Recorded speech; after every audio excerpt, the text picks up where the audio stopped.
Madayao, Davao, Mindanao, and to the whole world. I'm your newscaster for today, Mirasol Sibayan Cacho. And before we begin, don't forget to like, comment, share, subscribe, and hit the notification bell for the latest update here on the Pinoy Rap YouTube channel.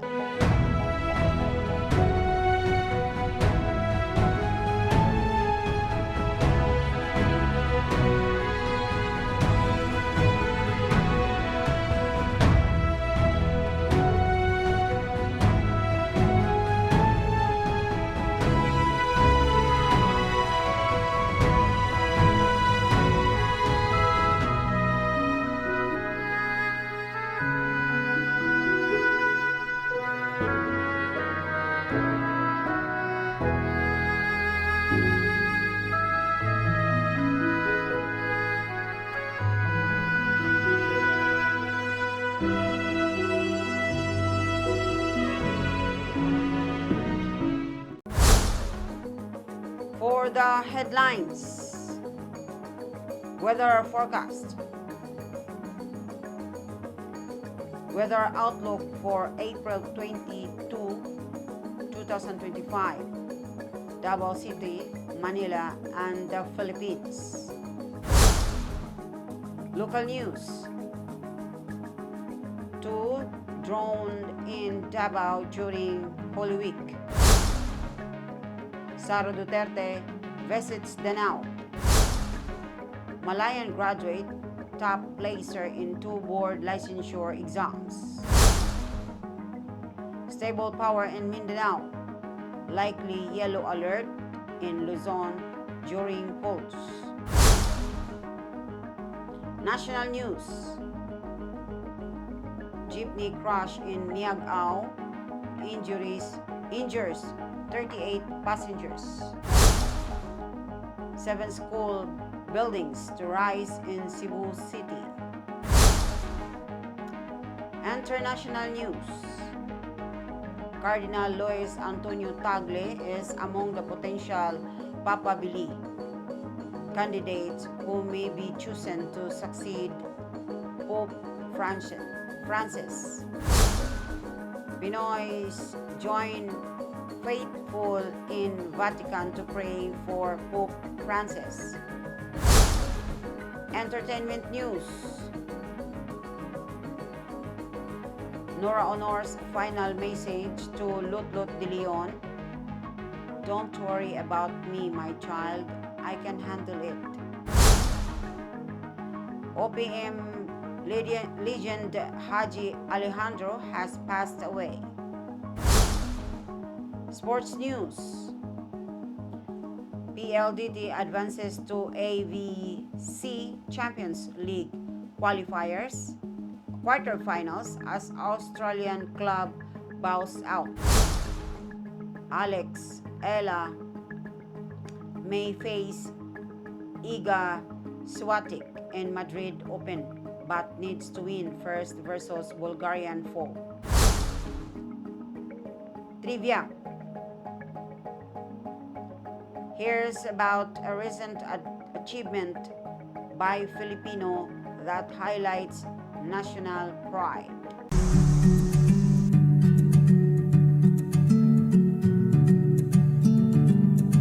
Weather forecast.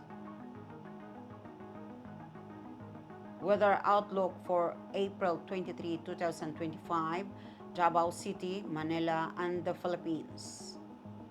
The Philippines Atmospheric, Geophysical, and Astronomical Services Administration, PAGASA, has issued the following weather forecast for April 22, 2025. Davao City is experiencing a very warm Tuesday, April 22, with a high of 37 degrees Celsius and a low of 22 degrees Celsius. The day began with sunshine and high clouds, transitioning to mostly cloudy skies by the afternoon, accompanied by a couple of thunderstorms. Current conditions include cloudy skies and a temperature of 30 degrees Celsius.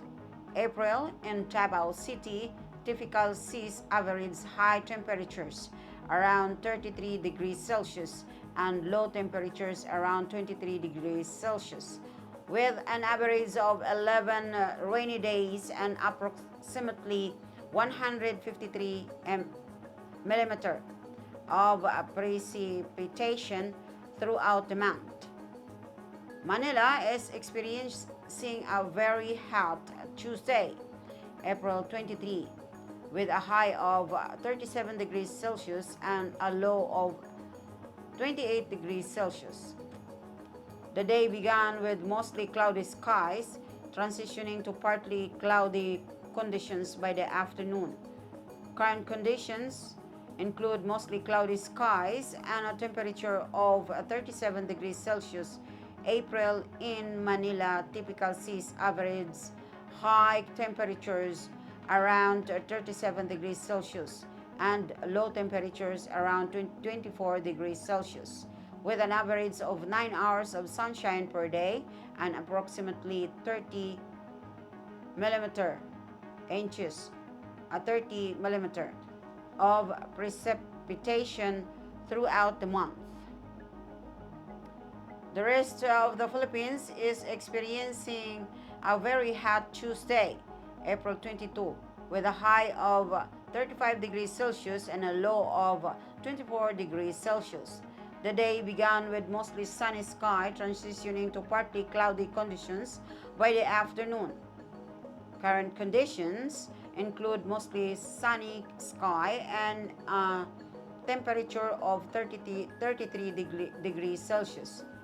April in the Philippines typically sees average high temperatures around 34 degrees Celsius and low temperatures around 24 degrees Celsius, with an average of 9 hours of sunshine per day and approximately 30 millimeter of precipitations throughout the month. Residents are advised to take necessary precautions to stay hydrated and protect themselves from the sun during this hot weather. Avoid prolonged exposure to direct sunlight. Wear appropriate clothing and seek shade when necessary.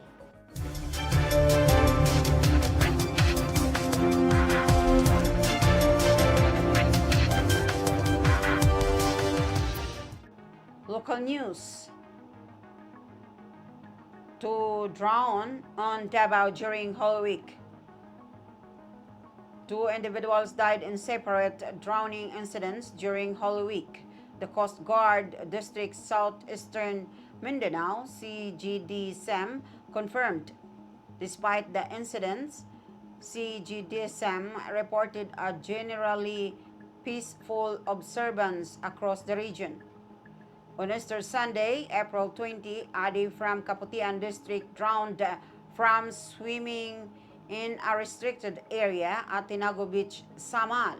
On Good Friday, April 18, Ernie, a 75-year-old from Kidapawan City, drowned at Leling Beach Resort, Davao del Sur. Heat, alcohol, and possible hypertension may be contributed. Both were declared dead on arrival. Authorities urge the public to follow safety advisories and respect designated swim zones to avoid similar tragedies. Sara Duterte visits Danao. Vice President Sara Duterte made an announced visit to Davao City on April 22, 2025 to pay respects to her ancestors and locate her great-grandfather's grave. She coincidentally met local candidates, including Mayor Mix Durano and gubernatorial aspirant Pamela Baricuatro, but clarified she wasn't endorsing anyone. Duterte said her visit was part of a national Thanksgiving tour. Despite not running, she endorsed the Duterte Senate slate. She dismissed claims her endorsements relate to her impeachment trial, which starts July. Duterte impeached for betrayal of public trust, expressed confidence in her lawyers. Her polls Asia ratings rose despite mounting criticism. Malayan graduate top placer in two board licensure exams.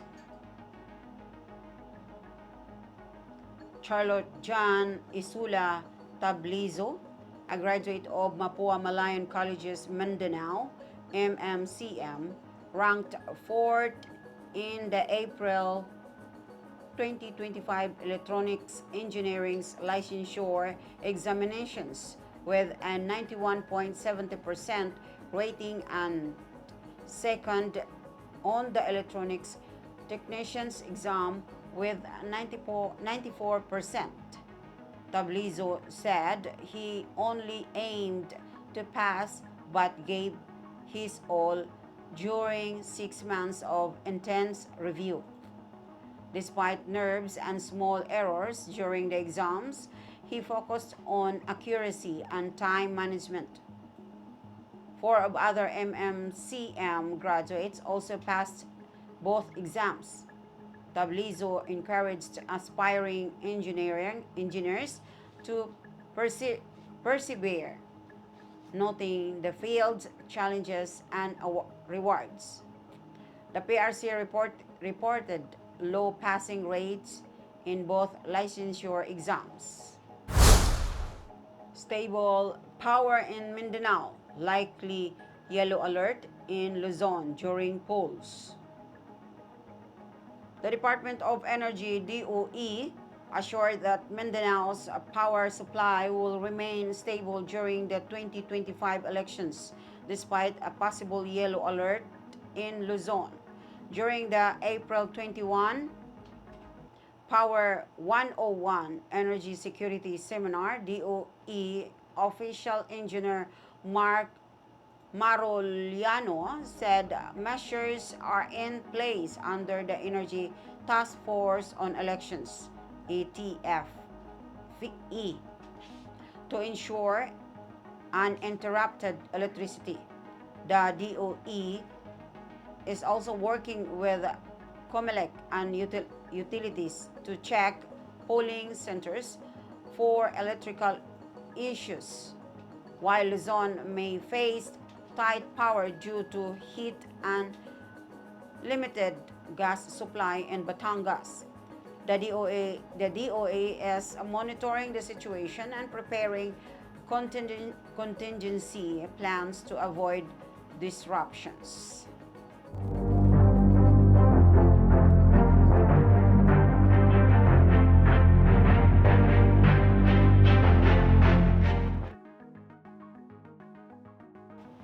National news. Jeepney crash in Miagao injures 38 passengers. A private jeepney carrying over 50 passengers crashed on a curved road in Barangay Maninila, Miagao, Iloilo at 9:10 a.m. on April 19, 2025. Injuring at least 38 people during a family outing. Police Lieutenant Albert Suguan said the Alimudian bound jeepney had 57 passengers when it lost control and overturned. The passengers, mostly from Barangay Baong, Alimudian, were en route to a beach in San Joaquin. According to the municipal disaster risk reduction and management office, 60 people may have been on board. 19 injured passengers were minors. 3 patients were transferred to the Western Visayas Medical Center, while others were brought to local health facilities. Passenger cabin said the tire wobbled, causing the driver to lose control and crash. The Philippine Red Cross responded with a team led by EMT Jeric Bagtasos. They, they treated victims on site and helped transfer patients to hospitals. Iloilo City Mayor Jerry Trinas confirmed that the city's DRRMO provided logistical support for medical transfers. CCTV footage showed the jeepney was overloaded with passengers riding on the roof. In a separate incident in Tobias Fournier, Antique, a truck carrying a sound system overturned on an uphill road, but no casualties were reported. 7 school buildings to rise in Cebu City. The Cebu City government plans to build 7 new school buildings across various barangays to address growing students' populations and classroom congestion. Mayor Raymond Alvin Garcia announced on April 21, 2025 that procurement for 5 buildings has begun, with the remaining 2 to start soon. The new facilities aim to improve learning conditions, eliminate evening classes, and prioritize student safety. Currently, some schools operate at full capacity with morning and evening shifts. The new buildings will rise in several schools, including San Jose Elementary, and Cebu City National High School, among others. Each building will have 4 floors with 5 classrooms and can accommodate up to 900 students, helping alleviate overcrowding. The city allocated 50 million pesos per building, funded by special education funds. John Higo Dakua, head of the Office of the City Superintendent of Schools, emphasized the importance of eliminating classroom sharing, which forces some students to attend classes at night. The CUA also revealed that some barangays lack schools, forcing students to travel to other areas. Garcia stressed that this initiative aligned with his administration's commitment to education and ensuring student safety, aiming to reduce travel distances and improve overall conditions for students.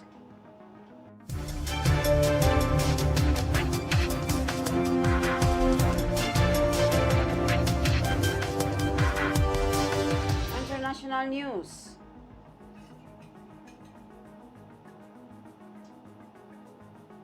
Cardinal Luis Antonio Tagle is among the potential papabili candidates who may be chosen to succeed Pope Francis. Cardinal Luis Antonio Gokem Tagle, a Filipino prelate, is considered a potential candidate to succeed Pope Francis following his passing on April 21, 2025. Known for his alignment with Pope Francis's emphasis on social justice and pastoral care, Cardinal Tagle has been recognized as a papabili, a potential pope, due to his progressive stance on and global influence within the church.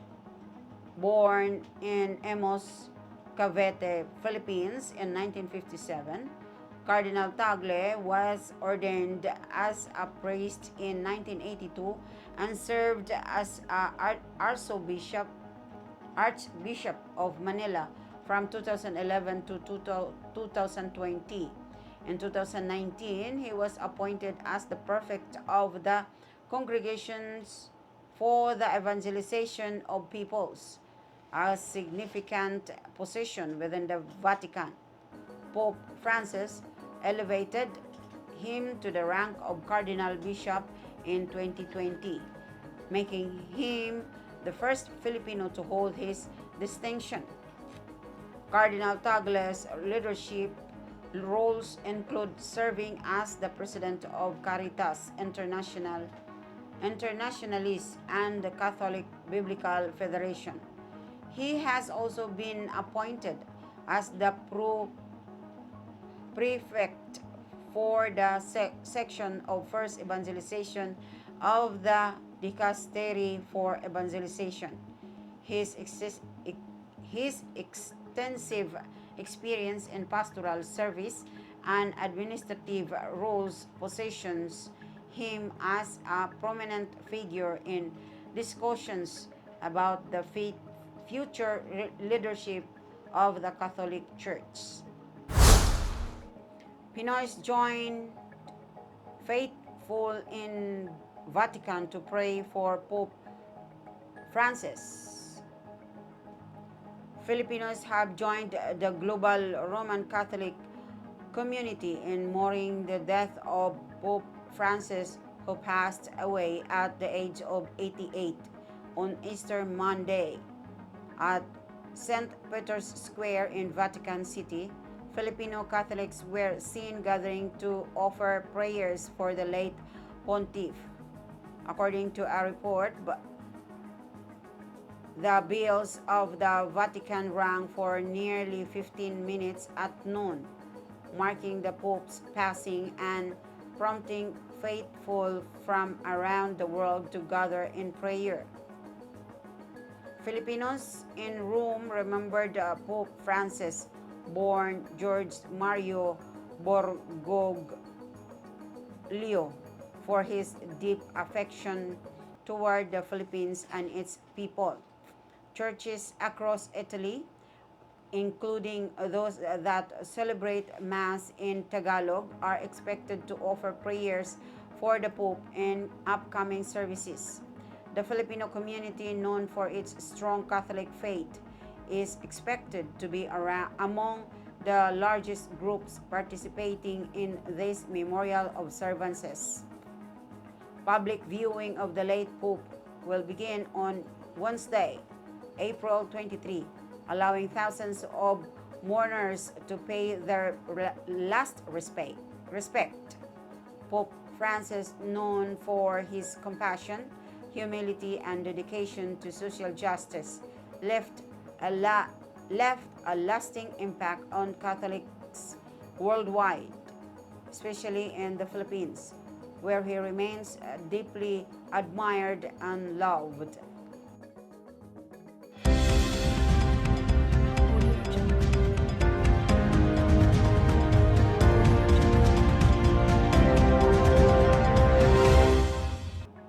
Entertainment news.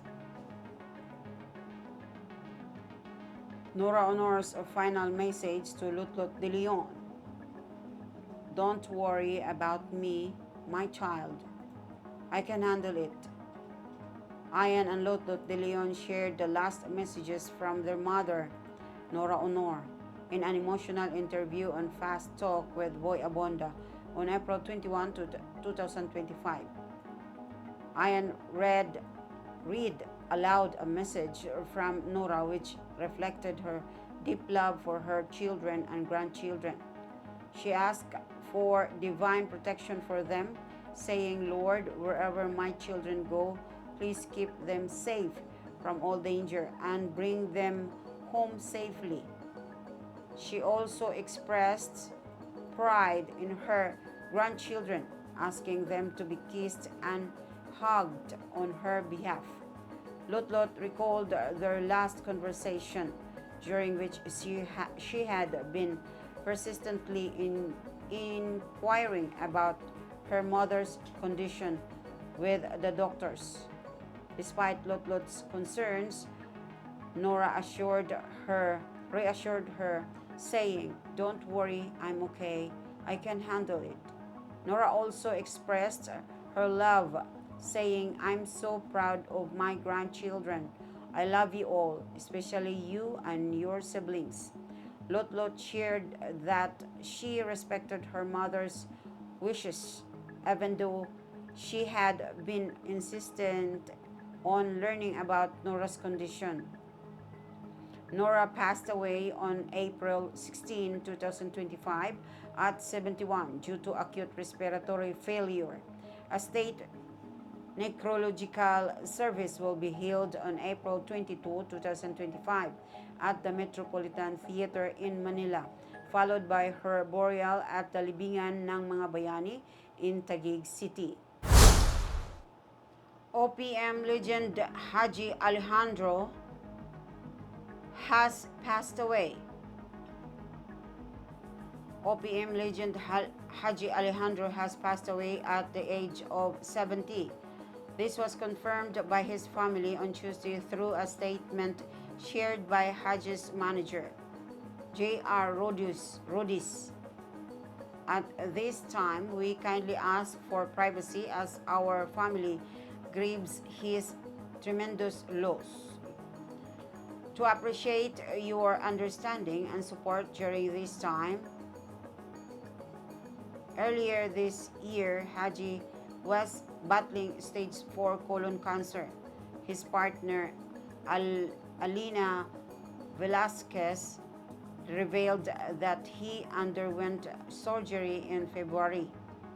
Born Angelito Toledo Alejandro, Haji was a member of the circus band and won the Metro Manila Popular Music Festival with his hit song, "Kay Ganda ng Ating Musika."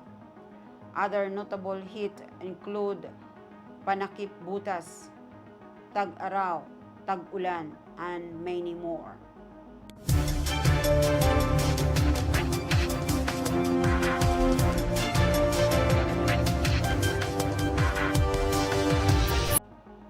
Sports news. PLDT advances to AVC Champions League quarterfinals as Australian club bows out of PLDT, one of the three Philippines team bannering the flag together with Creamline and Petrogas, advanced to the quarterfinals of the 2025 AVC Women's Champions League. The high-speed hitters made it to the final 8 after Australian club Queensland Pirates fell to Thailand's Nakhon Ratchasima Quincy earlier today in a sweep to ultimately crash out of contention.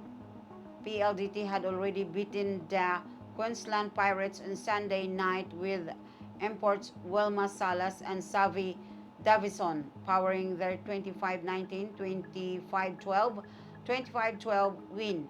PLDT and Nakhon Ratchasima, who will still slug it out on Tuesday to determine the top seed, are tied at 1-0 in Pool D, while the Australian representatives are at 0-2. Alex Ella may face Iga Swiatek in Madrid Open but needs to win first versus Bulgarian foe. The world number 72 Alex Ella may face world number 2 Iga Swiatek again, this time in the Madrid Open, which will run from April 21 to May 4 at the Caja Mágica in Madrid, Spain.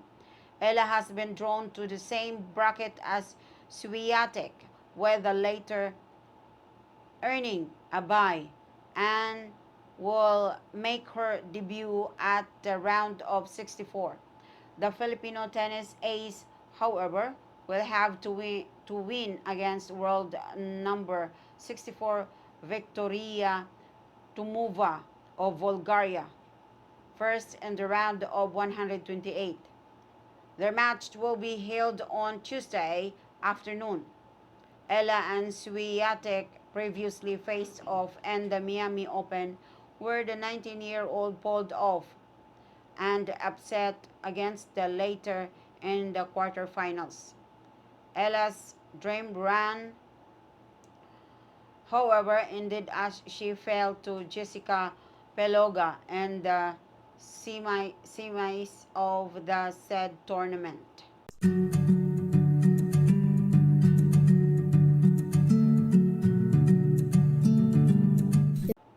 Trivia. Here's about a recent achievement by a Filipino that highlights national pride. In 2025, Alex Ella made Philippine sports history by becoming a first Filipino tennis player to enter the top 100 of the Women's Tennis Association WTA rankings. Ella's remarkable rise in international tennis reached new heights when she defeated world number 5 Madison Keys and former French Open champion Helena Ostapenko during the prestigious Miami Open. Her win over Keys marked the first time a Filipina had ever beaten a top 10 WTA player. An incredible milestone not only for Ella but also for the entire country. Born in Manila in 2005, Ella began her tennis journey at a young age and trained at the Rafa Nadal Academy in Spain. Her achievements have steadily gained momentum since her junior Grand Slam victories, but 2025 proved to be her true breakout year on the professional circuit by reaching the semifinals of a WTA event for the first time. She became the first Filipina to do so in the Open era. Ella's success shines as a symbol of Filipino talent and determination, inspiring a new generation of athletes and proving that global excellence is possible with the dedication, passion, and heart traits Filipinos are known for. And those are today's hottest news stories. You're tuned in to the Pinoy Rab YouTube channel, where Filipinos local and abroad stay connected. Thank you so much for joining us. Once again, I'm Marisol Sibayan Katso, thanking you and sending positive wishes your way. Stay informed and we'll see each other in the next update. Madayao, Davao. If you find this segment informative, please click the thumbs up button and subscribe to stay updated with our latest news, and share this broadcast to your friends and family. Your support helps us keep you informed. Help us get our first 10,000 subscribers. Your engagement matters. Liking, sharing, and subscribing to our content not only helps more people discover the important stories we bring you, but also supports our team's hard work. It boosts our visibility in the algorithm, making it easier for others to find ways to stay informed. Plus, it helps us generate more resources to continue delivering the news you rely on. Thank you for being part of our community.